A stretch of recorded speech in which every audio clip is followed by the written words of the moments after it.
Have you ever been watching your child and noticed them do something a little repetitive?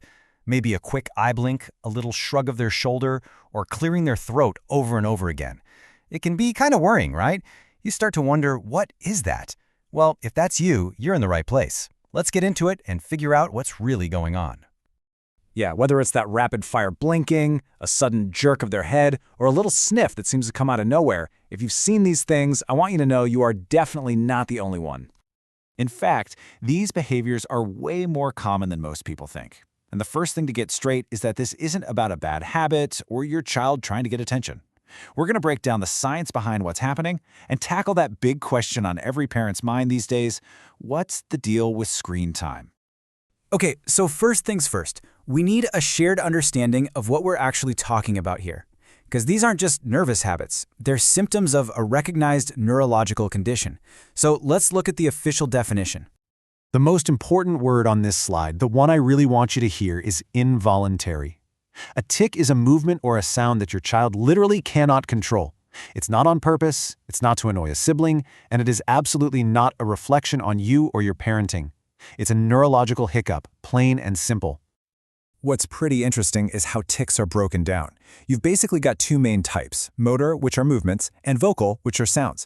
And then each of those can be either simple or complex. So a simple motor tic might be that eye blinking or nose twitching, but a complex one might look more deliberate, like hopping or even mimicking someone else's movements. Same goes for vocal tics. A simple one is just a throat clear or a sniff. A complex one could be repeating words. And yes, the one everyone's heard of, coprolalia, or using obscene words, that's a complex vocal tic. But it is incredibly rare, so don't let that be your biggest worry. Okay, now this slide, for a lot of parents, this is the most reassuring piece of the puzzle. There's a natural rhythm to this. Tics usually show up around ages 4 to 6, they often get a bit worse and peak between 10 and 12, and then, for the vast majority of kids, they start to fade away during the teenage years. And for most, they disappear completely by the time they reach adulthood. All right, let's get to the elephant in the room, shall we? Because in our totally digital world, it's the first thing we all wonder about when these symptoms pop up. This is the million-dollar question, isn't it? You've probably seen it yourself. Your kid has a long session on the tablet or video games, and suddenly the tics seem way more noticeable. The connection feels so obvious, but is it really that simple? So this is probably the most critical distinction we need to make all day: the difference between a trigger and a cause. Think about it like this. On the left, you see things that can make tics worse, the triggers. And yes, excessive screen time is a big one, right alongside stress and just being tired. But on the right, that's the deeper story. The underlying causes are usually biological. We're talking genetics, family history, little differences in brain chemistry. So while cutting back on screen time can definitely help manage the symptoms, it's not actually fixing the root cause. It's like turning down the volume, not changing the station. It's also really important to know that tics rarely show up to the party alone. They very often coexist with other conditions like ADHD, OCD, and anxiety. And it makes sense, right? It's all related to how the brain's control center manages impulses, attention, and stress. This is why getting a full picture from a doctor is so important, because sometimes it's these other conditions that end up causing more trouble in a child's day-to-day life than the tics themselves. And since we know that stress and anxiety are huge triggers for tics, when we talk about managing screen time, it's about so much more than just flashing lights and fast-paced action. It's about managing the intense emotional and social pressures that the online world can create. Pressures that pour gasoline on the very conditions that make tics worse. Just listen to this. This is a real quote from a child who called the National Child Protection Hotline. It's just a chilling reminder that the dangers online aren't some abstract concept. They are real, they are emotional, and for a kid who feels trapped, they are absolutely terrifying. Now get this number in your head, 25%. 1 out of every 4 calls to that national hotline comes directly from children themselves. Many of them are reaching out for help with situations that started online. It just goes to show how much they need our guidance and oversight. Okay, so that was a little heavy, I know. But here's the turn. With all this information, what can we actually do about it? Because the good news is we are not powerless here, not even close. There are proven, practical solutions for managing tics and helping our kids move forward. This is the most powerful message I can give you today. As unsettling as tics can be to watch, they are highly manageable. And you, as the parent, you're the key player. Your understanding, your support, and your actions can make a massive difference. You are in the driver's seat.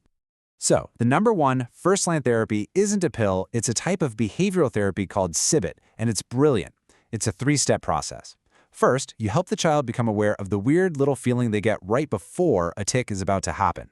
Second, you teach them a competing response, a different movement they can do on purpose that physically makes it impossible for the tic to happen. So, if the tic is a head jerk, they might learn to gently tense their neck muscles instead. And third, you work on those environmental triggers we talked about, like managing stress and, yes, screen time. So here's your toolkit. Things you can start doing today. Setting clear screen time limits, 1 to 2 hours a day, is huge. Making sure they get enough sleep is non-negotiable because fatigue is a massive trigger. Try to create a calm, low-stress home. Get them outside and moving, and maybe use a little distraction when the tics are happening. But the most important one on this list, never, ever punish or criticize your child for their tics. Your job is to be their safe harbor, their trusted ally. And we can't forget about nutrition. Now, it's not a magic cure, but getting the right nutrients can play a powerful supporting role. Things like omega fatty acids help nerve signals travel smoothly. It turns out many kids with tic disorders are low in magnesium, and B vitamins are just fundamental for brain health. It's also worth paying attention to see if potential irritants like artificial colors or caffeine seem to make things worse for your kid. Okay, so let's boil it all down. What are the big ideas to walk away with? Number one, tics are medical, not behavioral. They are not bad habits. 2. Screen time is a trigger, a major one, but it is almost never the root cause. 3. The best approach is a holistic one. You combine the behavioral therapy, the lifestyle changes at home, and a super supportive environment. And finally, the ultimate goal isn't just to make the tics go away. It's to empower your child with the tools and understanding they need to manage them for life. And this brings us to the biggest, most important question of all. In a world totally soaked in technology, just avoiding screens isn't a real strategy for the long run. The real challenge for us as parents is to move beyond fear. How do we teach our kids to build a healthy, balanced relationship with their devices? How do we give them the skills to be the masters of their technology instead of the other way around? Health is the most precious gift. If this video helped you or someone you love, please like, subscribe, and share so more families can stay safe and healthy.